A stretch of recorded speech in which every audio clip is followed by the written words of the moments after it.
Tony Curran is with me. I'm looking at a picture of you here, Tony. I have to say, the cardigan is lovely, although not quite as striking as this particular image, which is, I feel, very iconic and quite fashion forward. And there's a pearl earring, a single pearl earring hanging from your lobe. There's a gauzy shirt wide open. There's a chain snaking across a bare chest. It's quite a vibe. Yes, I feel it's a bit of a boring contemporary look today. I heard you talking earlier on there, Angela, and I was like, oh, where's my crown? Where's my pearl earring? Honestly. Where's my fur? Where's Annie Simmons? My fur. Where's Annie Simmons, our wonderful head of wardrobe who designed the show? So yeah, sometimes we wear outfits in this show, and sometimes you're pretty much wearing nothing but a smile in your birthday suit. You know? Yeah. Which one do you prefer? Well, it's quite liberating, dropping trow, if you if I can put it like that. Sure. But at the same time, it's it's interesting. If people watch it, I'm sure they'll all will be revealed. Pun intended. Yes.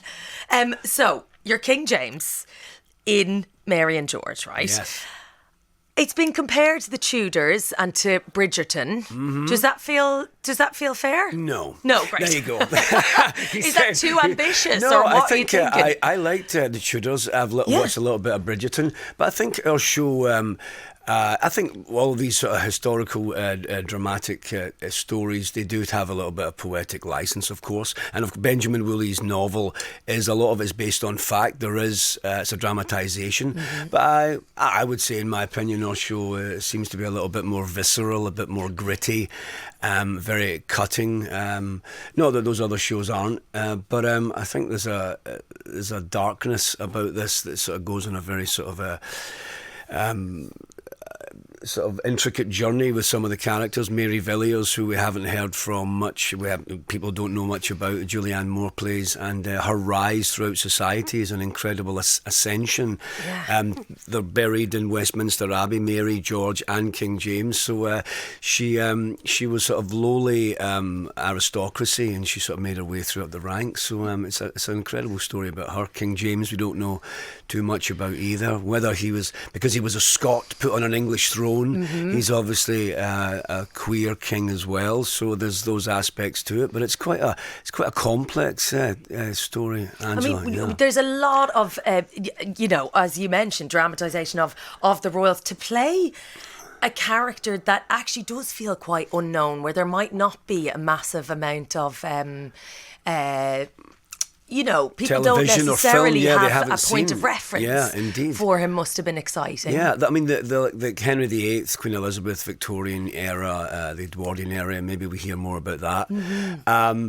It was only a short time period, the Jacobean period, 20 years. King James was on the throne. During that time, he brokered peace with France and Spain. Queen Elizabeth beforehand, there was lots of wars then. Jamestown, of course, is one of the first. What's the first British colony in the Americas? The King James Bible that's still in hotel rooms these days. He translated.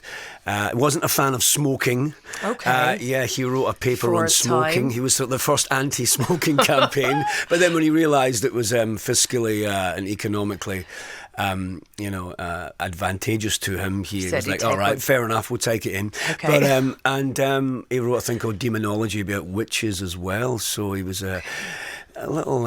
he's a witch hunter. Yeah, well, very much so. The beginning of Macbeth, the Scottish play. As a redhead, how very daring. Surely we're not like that. But the beginning of Macbeth, because Queen Anne was sailing over from Denmark to Edinburgh twice, and twice she got caught in these terrible storms, and he blamed those storms on these three women, which were either hung or burnt at the stake. Bless them.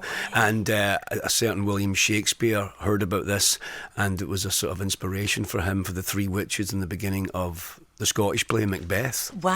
Yes. Okay, so very influential. His father was blown up, his mother was jailed and executed, so he was a paranoid chap, it's fair to say. Somewhat traumatic beginning. Lord Darnley was assassinated, blown up. Mary Queen of Scots was eventually executed by Queen Elizabeth.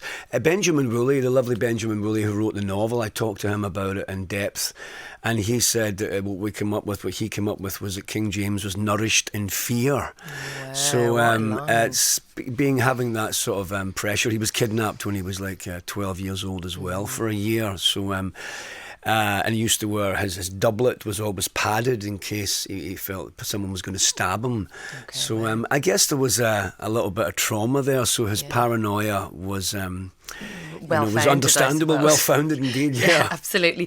Julianne Moore as Mary Villiers, you mentioned, and Nicholas Galitzine. Took me about 6 months, and I still get it wrong. Yeah. Okay, he forgives me for that, I think. I hope he forgives me too. How it's been remarked that her accent is fantastic. Did you help her? I mean, how's your English accent? I don't think I needed to help Julianne. She nailed it. When I first met her, actually, I was like, "Hey, Julianne, how are you?" And she's like, "So nice to meet you, Tony. Where are you from?" And I was like, "Oh, I'm from Glasgow." And she's like, "Oh my gosh, your accent, if you speak like that, you're going to trip me up." And I said, "Well, why?" And she goes, "Because my mother's from Greenock."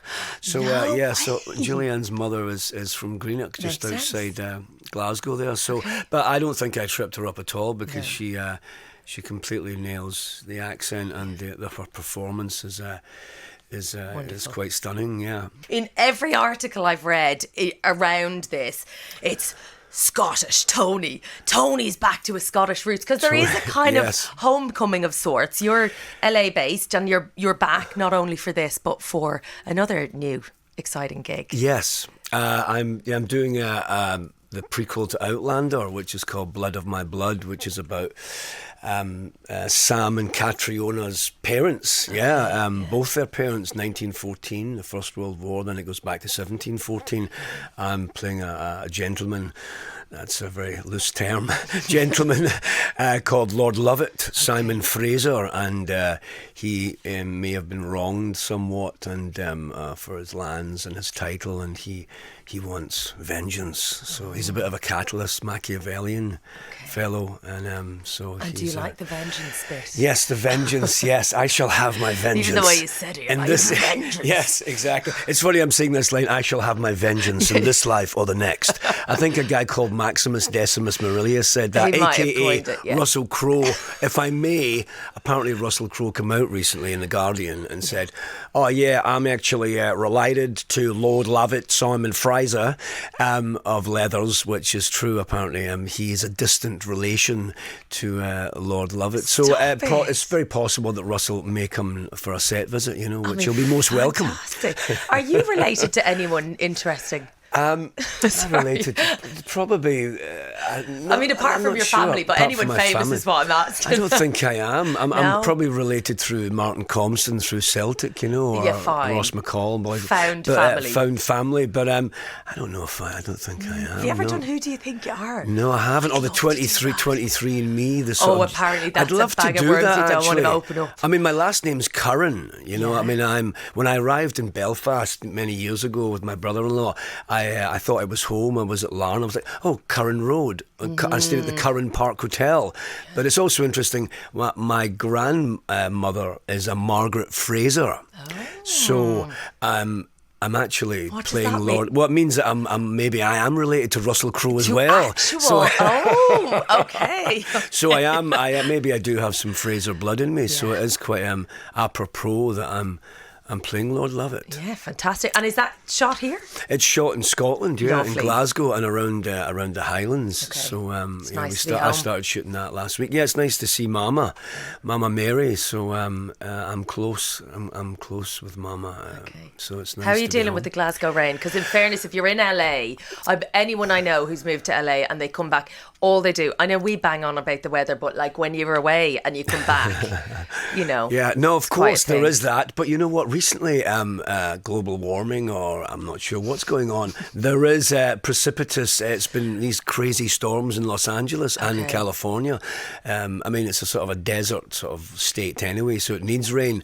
But it has been a deluge, and the Los Angelinos and people San Diego and other San Francisco, they haven't really been able to handle it too well. Okay. But I'm like, well, welcome to my world, welcome to County Meath or the south side of Glasgow or London of an evening. Yeah. But it's nice to be back. It was sunny in Glasgow when I left, but there was blue sky yesterday, yeah. so you have to Fabulous. take You it when you take can it while get you it. can. Exactly. And are you a converted LA man? I am, in the sense of my daughter goes to school there, Beau, and my wife works there. But it's really nice to come back and work in Europe. I was 5 months doing Mary and George, and I was based in sort of London, Notting Hill. And it's so convenient to pop to Paris or to go to visiting my nephew in Nuremberg or friends around Europe. And it's so sort of convenient. I love coming back to work in Scotland, or in the UK. Yeah. He'll work anywhere. Just get a job. No, I can do that, yes. Same. It was absolutely lovely having you in. No, thank you so much, and best of luck with all Angela. of it. Appreciate it. Thank you.